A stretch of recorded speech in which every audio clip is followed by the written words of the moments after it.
جب میں نے پہلی دفعہ یہ شعر پڑھا تو میں فرسٹ ایئر میں تھا اور ہمارے اردو کے ٹیچر تھے شاہد صاحب. میں نے ان سے کہا سر یہ اس پیراڈاکس کو ایکسپلین کریں.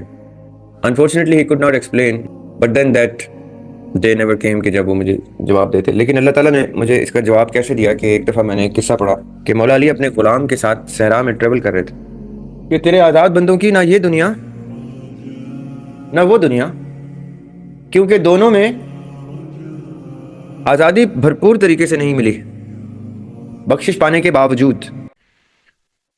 The world is not ready to accept people who think out of the box, people who use the freedom of thought, who recognize کہ آپ لوگ آزاد پیدا ہوئے ہیں اس دنیا میں. آپ لوگوں کو اگر کوئی قید ملتی ہے تو وقت کی قید ملتی ہے، اور اگر اس کے علاوہ کوئی حدود و قیود ہیں تو وہ آپ کے خالق کے علاوہ کوئی بھی نہیں آپ کو بتا سکتا. یہ باتیں سمجھنا، ان باتوں کا ادراک ہونا، اس کی فہم ہونا کہ آزادی کس کو کہتے ہیں، اور پھر اس آزادی میں رہتے ہوئے حدود و قیود کسے کہتے ہیں. علامہ اقبال نے کہا تھا کہ تیرے آزاد بندوں کی نہ یہ دنیا نہ وہ دنیا، یہاں مرنے کی پابندی وہاں جینے کی پابندی. بڑا پیراڈاکسیکل شعر ہے اقبال کا، کیونکہ پہلے مصرے میں وہ کہتے ہیں تیرے آزاد بندے. بندہ جو ورڈ ہے وہ بندگی سے نکلا ہے. جی میں اس شعر کو تھوڑا ایلیبریٹ کر دیتا ہوں. بندہ جو ورڈ ہے، بندہ،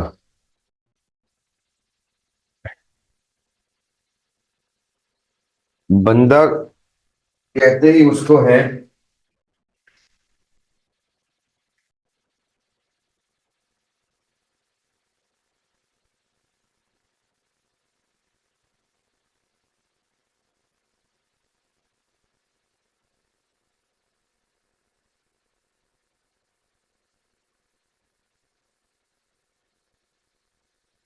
بندہ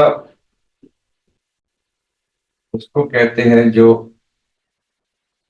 بندگی میں ہو. بندگی کس کو کہتے ہیں؟ ہم ایک ٹرم یوز کرتے ہیں، پابندی.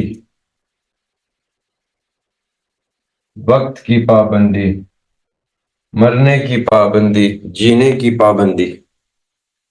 اس میں پا جو ہے وہ پاؤں ہے، اور پابندی کا بندی کا مطلب ہے کہ پاؤں بند ہے، زنجیر ہے پاؤں میں، قید ہے. تو پابندی کا مطلب کیا ہے کہ آپ کو آپ کے پاؤں میں زنجیر ڈال دی گئی. بندگی کا مطلب کیا ہے؟ کسی کی اسیری میں آ جانا، غلامی میں آ جانا. اسیری یا غلامی میں آ جانا، اپنی آزادی کسی کے حوالے کر دینا، اس کو کہتے ہیں بندگی.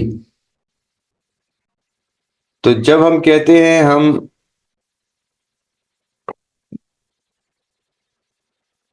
بندہ خدا کہتے ہیں، ہم جب کوئی ٹرم یوز کرتے ہیں بندہ خدا، تو اس کا مطلب ہوتا ہے خدا کی بندگی میں آیا ہوا شخص. اب اقبال کہہ رہے ہیں پہلے ہی مصرے میں، تیرے آزاد بندے. یہ جو پیراڈاکس ہے اٹس لائک میں اس کی انگلش کروں یور فری سلیوز. تیرے تو سمجھ آ گئی کہ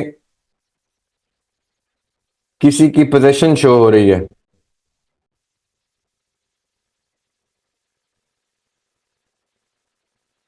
اب یہ گیون ہے, ٹیکن فار گرانٹیڈ ہے کہ یہ رب سے گفتگو ہو رہی ہے کیونکہ ہم بندہ خدا ہوتے ہیں. تیرے فری سلیوز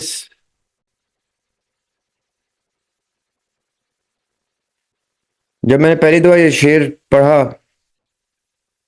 تو میں فرسٹ ایئر میں تھا اور ہمارے اردو کے ٹیچر تھے شاہد صاحب. I cannot forget his face. میں نے ان سے کہا سر یہ اس پیراڈاکس کو ایکسپلین کریں. Unfortunately, he could not explain. He said, I will do that. Let me go through this because the way you have asked, آپ نے جس طرح سے سوال پوچھا اس کا جواب دینے کے لیے مجھے تھوڑا وقت دیں. But then that day never came کہ جب وہ مجھے جواب دیتے. لیکن اللہ تعالیٰ نے مجھے اس کا جواب کیسے دیا کہ ایک دفعہ میں نے ایک قصہ پڑھا کہ مولا علی اپنے غلام کے ساتھ صحرا میں ٹریول کر رہے تھے تو کھانے کا وقت ہو گیا. تو مولا علی نے کہا کہ سفر روکے, اب ہم کھانا کھاتے ہیں. وہ بیٹھ کے کھانا کھا رہے تھے تو کھانا کھاتے کھاتے غلام کے ہاتھ سے روٹی کا ٹکڑا نوالا گرا زمین پہ. اس نے وہ اٹھایا, اس کو صاف کیا اور کھا لیا. تو مولا علی نے کہا, جب دیکھا غلام کی اس حرکت کو تو مولا علی نے کہا جاؤ میں نے تمہیں آزاد کیا, جاؤ میں نے تمہیں آزاد کیا. کس کو؟ سلیو کو. So مولا علی freed a slave. تو وہ بیچارہ غلام تھوڑا گھبرا گیا. اس نے کہا مولا علی مجھ سے کیا غلطی کوتاہی ہو گئی؟ تو انہوں نے کہا غلطی کوتاہی نہیں, میں ایسے شخص کو اپنا غلام نہیں رکھ سکتا جس کو اللہ سبحانہ تعالیٰ نے بخش دیا. تو مجھے کیا سمجھ آئی اس قصے سے کہ اگر آپ نے اپنی اس بندگی سے آزادی لینی ہے, اس بندگی سے, تو اس کا ذریعہ کیا ہے کہ آپ کو بخشش مل جائے. کس سے؟ جس کے آپ سلیو ہیں, دا گریٹر سلیو. وہ تو مولا علی کا بھی غلام تھا لیکن مولا علی کا غلام ہونے سے پہلے وہ بندہ خدا تھا. تو مولا علی نے جب دیکھا کہ اس نے کچھ ایسا کیا ہے جو مولا علی کے علم کے مطابق, ان کے شعور کے مطابق اس کے لیے بخشش کا ذریعہ بن جاتا ہے, تو انہوں نے کہا کہ ایک خدا کے بخشے ہوئے آدمی کو میں سلیو نہیں رکھ سکتا. تو مجھے کیا پتا چلا کہ اقبال کہنا چاہ رہے ہیں کہ تیرے وہ بندے, تیرے وہ سلیوز جن کو تو نے بخش دیا ہو, مطلب جن کو تو نے آزادی دے دی ہو, ان کی پابندی ختم ہو گئی ہے, ان کو بخشش مل گئی ہے, یہ ان کا ذکر ہو رہا ہے. اور ان کا ذکر کیسے کر رہے ہیں اقبال کہ جن لوگوں کو خدا کی طرف سے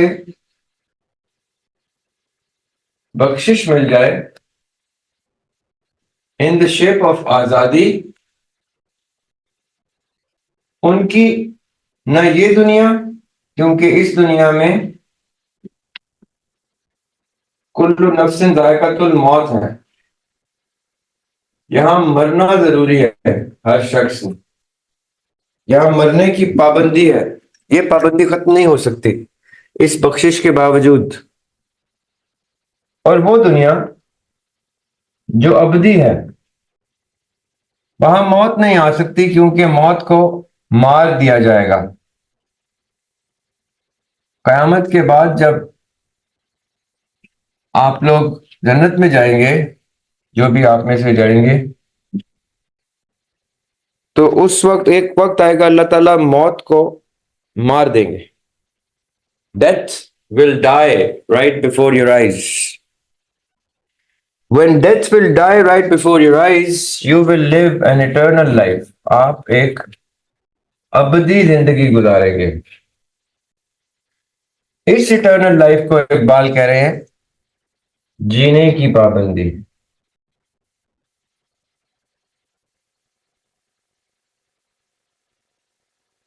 تو اقبال کہہ رہے ہیں کہ وہ لوگ جن کو بخشش مل گئی ہے، آزادی مل گئی ہے، وہ تو دونوں دنیاؤں میں بندگی دیکھ رہے ہیں، قید دیکھ رہے ہیں۔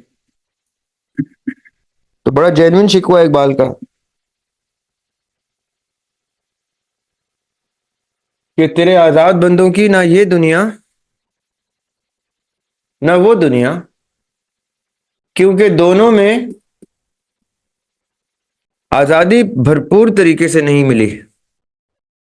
بخشش پانے کے باوجود غلام نے بخشش پائی، مولا علی نے آزاد کیا، لیکن موت کی پابندی اس کے اوپر منڈلاتی رہی۔ وہ غلام جب بخشا گیا، اس کے بعد دنیا میں موت بھی دیکھ لی اس نے، تو آگے چل کے وہ مرضی سے مر نہیں سکتا کیونکہ وہ ابدی زندگی جیے گا۔ تو پابندی نمبر 2 اس نے پھر بھی دیکھ لی۔ تو اقبال نے کہا کہ یہ پیراڈاکس جو ہے یہ سمجھ نہیں آیا۔